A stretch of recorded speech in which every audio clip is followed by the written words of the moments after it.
what happened to the other half?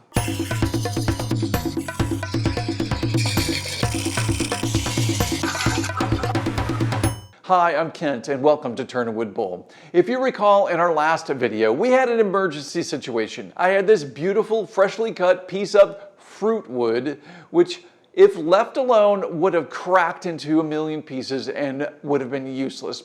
Instead, we've processed it by first turning it for a twice turning. But if you noticed, while I was processing that log, I left half of that log for later. Well, now is later. So instead of processing the other half as a twice turn piece, we're going to process this as a once turn bowl. So we're going to head over to the bandsaw and get this shaped and then bring it back over to the lathe. Now this half of the log is relatively long, and I'm not going to try to get two bowls out of this. I'm just going to get one. And you might be thinking, wait a minute, that's overhanging on the sides, and you are correct. But what I'm going to do is I'm going to attempt a live edge bowl, and we can actually make a live edge bowl somewhat larger with a smaller diameter log. I know this might be a little bit confusing, but if you think of like the saddle on a live edge bowl, we basically just need to turn these ends off. Now, I can't make this really big, but I can make it bigger than the widest part of the log. You're going to have to just follow along with me and trust me on this one. Okay, so we've got it cut. We have our blank here, and unlike the bowls in the previous video, this is going to be reversed. So the top of the bowl is now facing the headstock, and I'm going to bring the tailstock up to hold the bottom of the bowl. And it's really important to mount this between centers because I'm going to need to adjust this. And I'll show you that in just a second here. And the reason we're going to adjust this is we want the tops of those wings to be level. So when this is sitting on a table, both wings are at the same height. We don't want one wing higher than the other wing. Okay, so I'm going to use a little marker. I'm going to use basically an Allen wrench here. I'm going to mark right underneath the bark. And I can see that this side is sitting higher than the other side. So I need to change that. So I loosen the tailstock and just very slightly tilt the piece until the high spot is now lined up with the other one. So if I look again at the bottom underneath that bark, they both line up with each other. And we should have an evenly high walled winged bowl when we're done. So using my 5/8 inch 55 degree bevel swept back bowl gouge, I'm going to remove material and start making the curve on this bowl.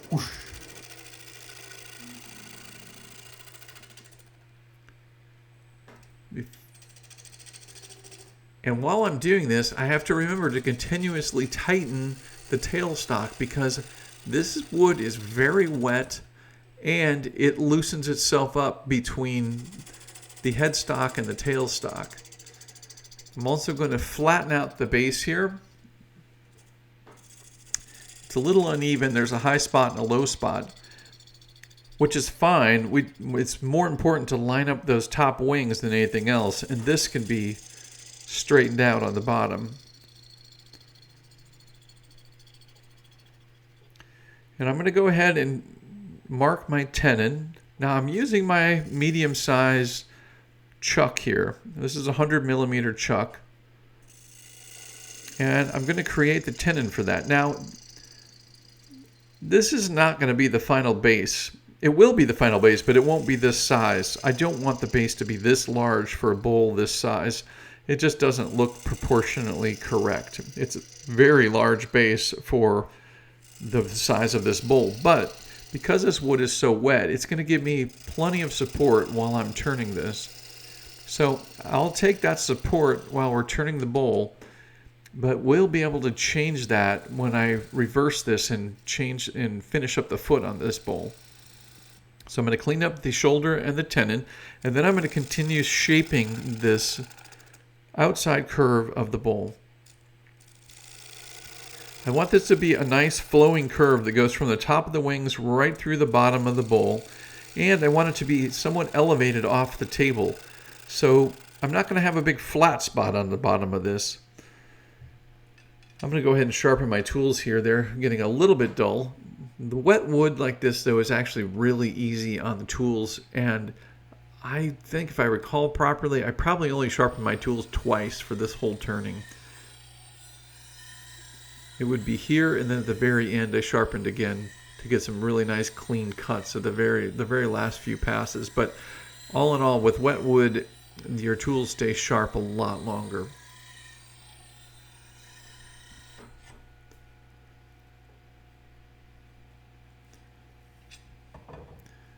I'll go ahead and sharpen up my 1/2 inch. The first one I sharpened there was my 5/8 inch. And now this is my 1/2 inch bowl gouge. Now the little jig you see me using right there that's homemade, and that's a design I came up with, and it has a little hidden secret in there. I have the plans for that jig on my website over at turnawoodbowl.com. You might want to check that out. There's a little secret in there that helps you maintain the depth so that inside of that gauge does not change over time. Here you can see the shape of the bowl really well, and obviously it's got a big flat bottom right now, a 45-degree angle curve, and it's not going up to the wings. But we're going to change that. We're going to put a nice smooth flowing curve on this. And I got to be careful here because I'm pushing up against that bark from underneath, and right there is a problem. So the gouge is hitting that and pushing it away. If I keep making passes like that, which are supported grain passes. Now, supported grain passes are really important to understand, and I've got a video all about that you can check out after this video. Right now, I'm making an unsupported grain cut. Now, why would I do that? Well, if you think about the direction, the bark is on top or to the left side. I'm pushing down on that bark. It's going to make it less likely for that bark to come flying off. If I continued from the other direction, I'm basically pushing up underneath that bark, and I could easily just pop it right off of there. So that's looking pretty good, except I've got this weird lump in the middle, and I've got to take care of that. I want this to be nice and round here, not flat. So that's what we're going to address right now. The way I'm going to address that is I'm going to use a scraping cut right down at the base of where the shoulder is right now. I'm going to make a scraping cut down there, and I'm just going to take that high spot down so it blends into the rest, or the cut that I just made up at the top of the wings. There's still a little peak there if you see in the middle, but we're going to deal with that with the shear scrape. This is the shear scrape. So I'm going to just very lightly, with the handle downward and the nose of this upward, the flute facing the wood, I'm just using the bottom wing of the 55-degree bevel swept back bowl gouge. And this is why the swept back part of the bowl gouge is so important, is that bottom wing is pretty long. Well, it's like a scraping knife down there. It's just lightly shear scraping the high spot of that little edge that was sticking out there until it's nice and curved. I'm going to go ahead and use my spindle detail gouge to add the angle that I need to match my 4-jaw chuck on the tenon. And I'll go ahead and cut a little bit of an angle here on the shoulder as well. This will help me visualize where the curve of the bowl will be at the end.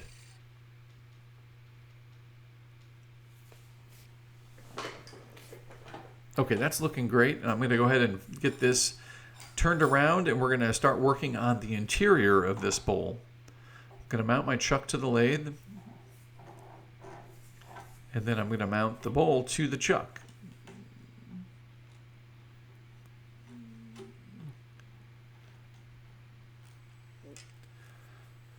Okay, so I'm not going to start right out at the edge, but I'm going to start a little bit in, and I'm going to work my way out to that edge. Actually, I'm going to peel off a little bit of material in the center of this blank. And then I'm just going to nibble my way out to the very edge of this until I can determine my wall thickness. I know I don't want this to be super thick.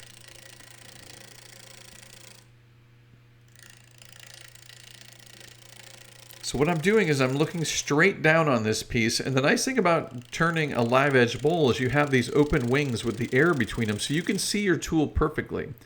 And what I'm looking for is I'm lining up the bevel of the bowl gouge with the exterior of the bowl. This is kind of interesting because it's an optical illusion between the camera and the light and the speed of the lathe. They all lined up there for a second. But here you can see how the outside bevel, the bevel of the bowl is lined up with the outside of the bowl. And I'm just lightly introducing that and removing a small amount of material. And then it's going to get thicker as I go towards the bottom here. I need to remove some material that's in the way here. And then I'm going to come right back to that area and keep adding to it, or taking it down so it has the same thickness as the rest of the bowl.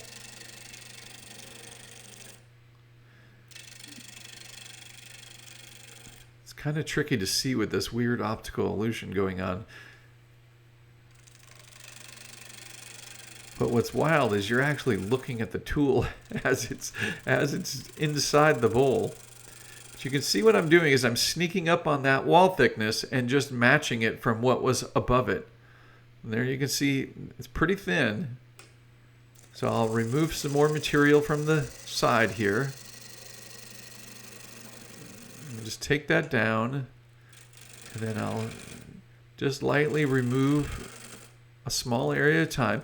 And now right here I'm rubbing the bevel and just barely cutting. And then because the area at the bottom is thicker, I'll start cutting more material there until it matches the rest of it.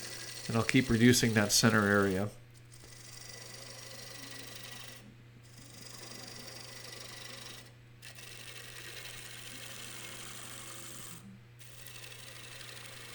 It's mesmerizing to watch, and it's like you're watching with like a strobe light effect.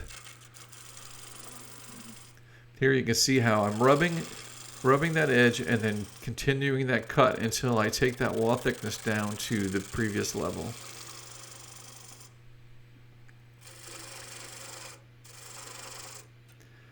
And with a wet piece of wood like this that has relatively large wings, we do not want to go back to those wings and shape them. We can go up the side of the wings a little bit, but we're not going to go up to the ends of those because just touching this tool to those pieces is probably going to break them off and send them flying because they're vibrating right now. They're wet, they're flexible, they're not supported by the center of this bowl, and they're basically going to come in contact with this stationary piece of steel, otherwise known as your bowl gouge, and it's going to most likely tear them apart. Right now it looks like the lathe is barely rotating. I'm at probably 700 or 800 RPMs right here. But again, with that strobe effect, it's hard to tell the speed on the video.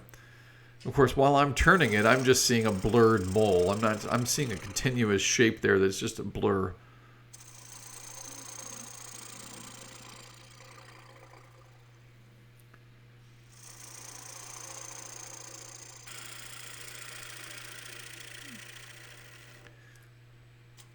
Take your time here. Now, at this point, the center has been removed, and I'm going to merge that whole bottom section together in the final passes here. You want to cut very lightly across that center bottom so that you don't rip out any fibers there and create a divot.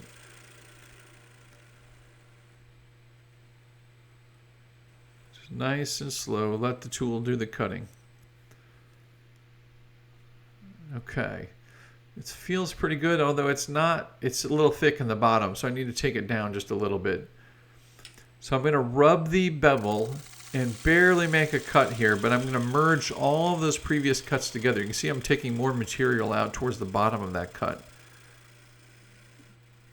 And I'm going to back the tool up a little bit and just lightly cut that. And we'll check it again. It doesn't cost you anything to stop the lathe and check and see where the thickness is. Make sure it's where you want it to be. All right, one more pass, I believe. Now I've got the flute wide open, but you can also see that I'm barely taking any material away. Presenting the gouge with the flute open like that is a recipe for a catch. And I'm also closing the flute there right at the end. All right, that looks really good. I'm happy with that. I'm going to go ahead and mount my jam chuck so that I can shape the bottom of this bowl.